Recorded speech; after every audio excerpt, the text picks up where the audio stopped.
వాడివేడిగా ముగిసిన తెలంగాణ శాసనసభ సమావేశాలు బీఆర్ఎస్ 9.5 ఏళ్ల పాలనలో లోపాలను ప్రస్తావిస్తూ 5 ఏళ్లలో ఏం చేయదలుచుకున్నారో కాంగ్రెస్ పార్టీ చెప్పినట్లయింది. తెలంగాణ ఏర్పడిన తర్వాత ఏర్పడిన కాంగ్రెస్ తొలి ప్రభుత్వంలో మొదటి సమావేశాలలో కాంగ్రెస్దే పైచేయి అయింది. గత ప్రభుత్వం చేసిన తప్పులను శ్వేతపత్రాల రూపంలో సభ ముందుంచి చర్చ చేయటం ప్రధాన అంశంగా చెప్పుకోవచ్చు. ఈ క్రమంలో మరో 5 ఏళ్లు ఇలాగే సమర్థవంతంగా ఉంటారా? కాంగ్రెస్ ను ఎదుర్కొనే సత్తా బీఆర్ఎస్ కు ఉందా? Let's watch the special story.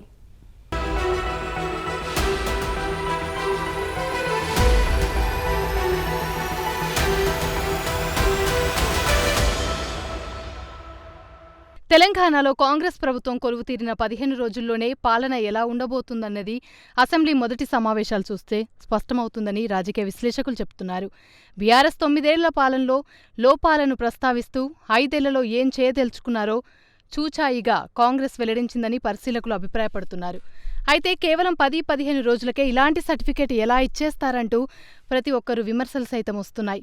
అన్నం ఉడికిందా లేదా చూసేందుకు ఒక్క మెతుకు పట్టుకొని చూస్తే చాలు. అలాగే కాంగ్రెస్ సర్కారు పాలనలో ఎలా ఉండబోతుందనేది చెప్పేందుకు ఈ సమయం చాలని విశ్లేషకులు చెప్తున్నారు. వాస్తవాలు గ్రహించి ఆ మేరకు వారు పాలన సాగించుకుంటే అది వారి వైఫల్యమే అవుతుందని సంగతి గుర్తుంచుకోవాలని విశ్లేషకులు వ్యాఖ్యానిస్తున్నారు.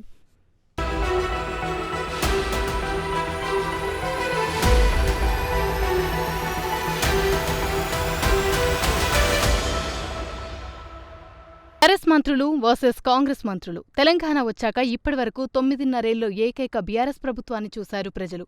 దీంతో ఒకే తరహా పాలనకు అలవాటు పడ్డారు. వాస్తవానికి బీఆర్ఎస్ ప్రాంతీయ పార్టీ, అందులోనూ కేసీఆర్ కనుసన్నల్లో నడిచే పార్టీ. దానికి తోడు ఆయన వారసుడు కేటీఆర్ పార్టీ ప్రభుత్వంలో నెంబర్ 2 స్థానంలో ఉన్నారు. దీంతోనే బీఆర్ఎస్ హయాంలో మంత్రులకు స్వేచ్ఛ లేదు.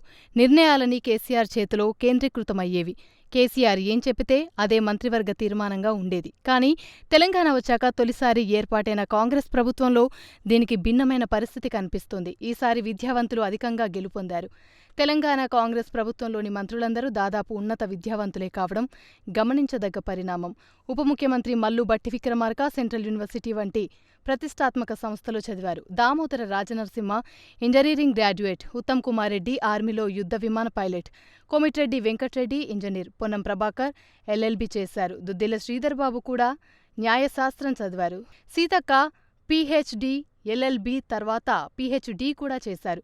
ఈ లెక్కన తెలంగాణ గత ప్రభుత్వంలో మంత్రుల కంటే ప్రస్తుతం ప్రభుత్వంలోనే విద్యావంతులు ఎక్కువగా ఉన్నట్లు తెలుస్తోంది.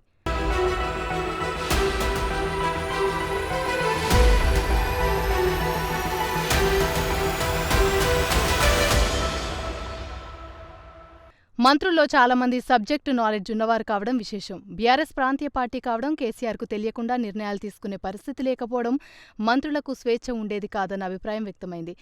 స్వేచ్ఛ ఇస్తే ఏమవుతుందోనన్న ఉద్దేశంలో కేసీఆర్ సైతం ఈ దిశగా స్పష్టమైన నియంత్రణ రేఖ గీస్తున్నట్లు భావించవచ్చు. కేసీఆర్ ఒక్కడే కాదు, ప్రాంతీయ పార్టీల అధ్యక్షులు అందరూ అంతే. కాంగ్రెస్ జాతీయ పార్టీ కావడంతో సహజంగా మంత్రులకు స్వేచ్ఛ లభిస్తుంది.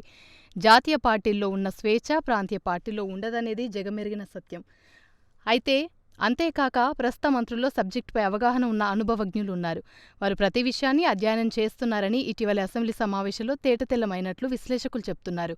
2004 నుండి 2014 మధ్యన ఉమ్మడి రాష్ట్రంలో కాంగ్రెస్ ప్రభుత్వ హయాంలో మంత్రులుగా సీనియర్ నేతలు ఉండేవారు. ముఖ్యంగా జానారెడ్డి, దివాకర్ రెడ్డి, రఘువీరారెడ్డి, కన్నా, బొత్స తదితరులు మంత్రులుగా చేశారు. ఇప్పుడు ఉత్తమ్ కుమార్ రెడ్డి, కోమిటిరెడ్డి వెంకట్రెడ్డి, తుమ్మల నాగేశ్వరరావు, దామోదర రాజనరసింహ, భట్టి విక్రమార్క, శ్రీధర్ బాబు, కొండా సురేఖ, జూపల్లి కృష్ణారావు వంటి అనుభవజ్ఞులు మంత్రులుగా ఉన్నారు. గతంలో కూడా మంత్రులకు స్వతంత్రంగా వ్యవహరించారు. ప్రస్తుతం తెలంగాణ మంత్రులు కూడా శాఖల వారీగా సమీక్ష అధ్యయనం స్వేచ్ఛగా ఉండడం, అసెంబ్లీలో ప్రతిపక్షానికి ధీటుగా ఎదుర్కోవడం చూస్తుంటే నాటి రోజులు గుర్తొస్తున్నాయని పరిశీలకులు అంటున్నారు. అయితే మరో 5 ఏళ్లు ఇలాగే సమర్థవంతంగా ఉంటారా లేదా ఆరంభం సురత్వమేనా అనేది కాలమే చెప్పాలి.